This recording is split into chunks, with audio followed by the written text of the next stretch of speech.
In addition to record companies and artists making money from all of those valuable areas such as sales, both in stores, physical sales of CDs, sale of digital copies on iTunes and Amazon and other areas, there's another very important source of revenue for record companies and artists that's starting to grow.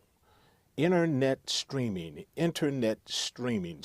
royalties is becoming more and more important in the business. Anytime a recording is digitally transmitted, a digital transmission can occur either through cable, satellite radio, or webcasting.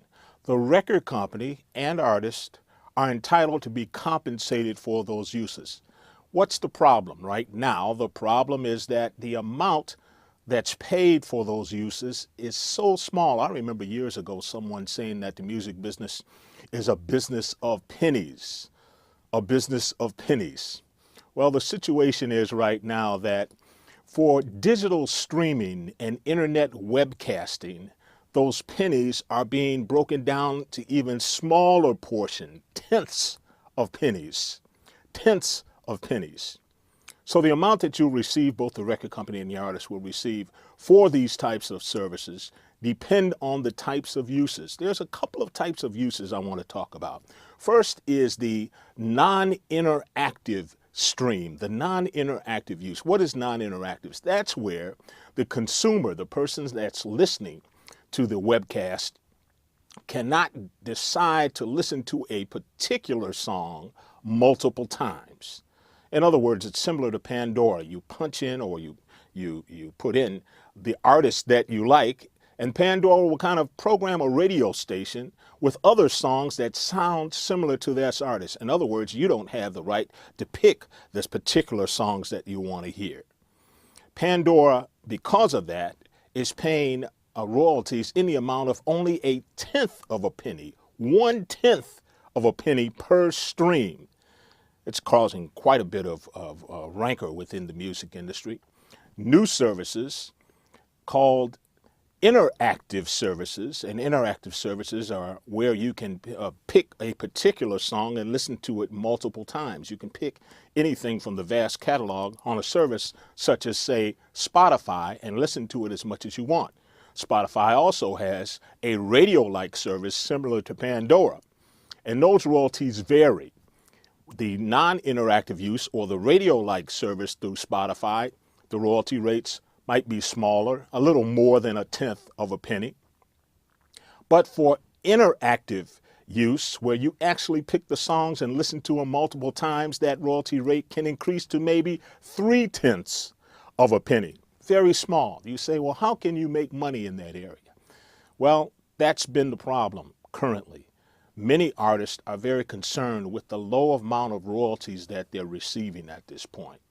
But as new services, as new entrepreneurs, as new innovative services are being developed, you're going to find different types of deals that are being struck by the record companies and these internet service providers. While Pandora pays a specific amount for each stream, some of the new internet services are entering into deals with major record labels where they'll not only pay a per stream rate, but they will pay a portion of their advertising and subscription money that they make from their various subscribers. Those of you who are familiar with Spotify know that you can listen to it for free, or you can subscribe on a monthly basis.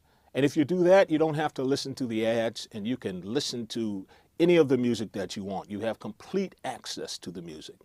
Most of the newer internet streaming services, both non-interactive and interactive, are basing their business model on an ad and subscription model basis. What do I mean by that? Well, they're selling ads that will play maybe every 3 or 4 songs, or they'll offer a subscription service where you can pay a monthly amount, and that will eliminate the ads, and you can play any of the music you want at any time.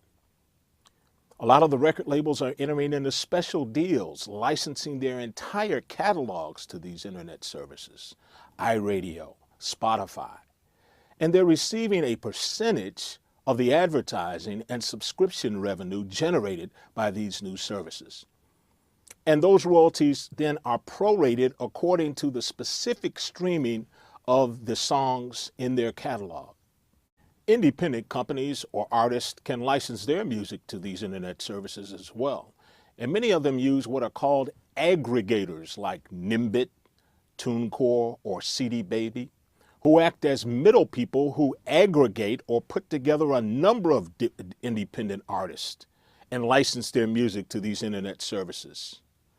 Of course, they get paid a fee for that, but it allows these artists to enter into the market of internet streaming. So while the internet streaming royalties are considered very low by a number of artists, they feel it's too low. As a matter of fact, a number of artists have refused to allow their music to be streamed because of the low royalties. The hope is that as the subscriber base grows, currently it's only a few million, but should it reach scale for these various services, maybe 50 million people or more, the amount of revenue available for these royalties to be prorated will grow as well, and artists, songwriters, and record companies will receive a fairer share of that income. Now, who accounts to the record company and the artist for the revenue generated from streaming services? Well, the RIAA, the Recording Industry Association of America, established a specific performance rights organization to handle these types of royalties. That organization is called Sound Exchange, and it's based in Washington, D.C. And every record company and every artist needs to register with Sound Exchange to receive their royalties from internet streaming and the digital transmission of their works. I'm always interested in artists receiving their fair share from the use of their recordings, and I'm happy to say that the recording labels, recording artists, and Sound Exchange came to an agreement years ago, making sure that the royalties generated from the digital transmission of recordings would be split between the artist and the record company in a fair and equal way. The breakdown is 50% to the record company, 45% to the featured artist, and 5% to the non-featured or session musicians or vocalists. So that money is paid directly to the record company, directly to the featured artist, and directly to the unions. But artists, if you don't register with Sound Exchange, you can't receive your royalties. So it's very important for you to register with Sound Exchange so that you can receive your royalties from digital audio transmission and internet streaming. As this internet streaming model continues to evolve, record companies and internet service providers are coming up with different kinds of deals now. A major label might license their entire catalog of recordings to an internet service provider in exchange for being paid that 50% of the royalty directly to them, while allowing the 45% to the featured artist and 5% to the non-featured artist to be paid through Sound Exchange. However, don't think this is a given. If you're signed to a major label, it's very important for you to check your contract very carefully to see if you're even entitled to royalties from these various services. In some contracts with major labels, there will be a provision stating that any licensing of the record label's entire catalog of sound recordings and even videos may not require them to pay a royalty at all to the artist. So, this creates a great situation for independent artists.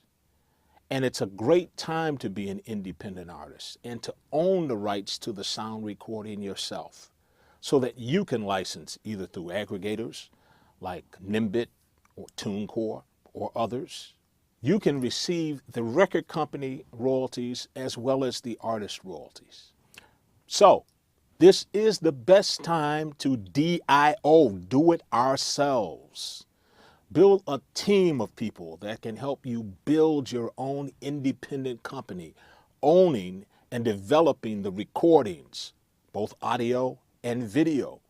Exploit those assets on various platforms, webcasting, internet streaming, sales on iTunes, licensing, for various movies and commercials, building up their audience And once again, that gets back to powerful product.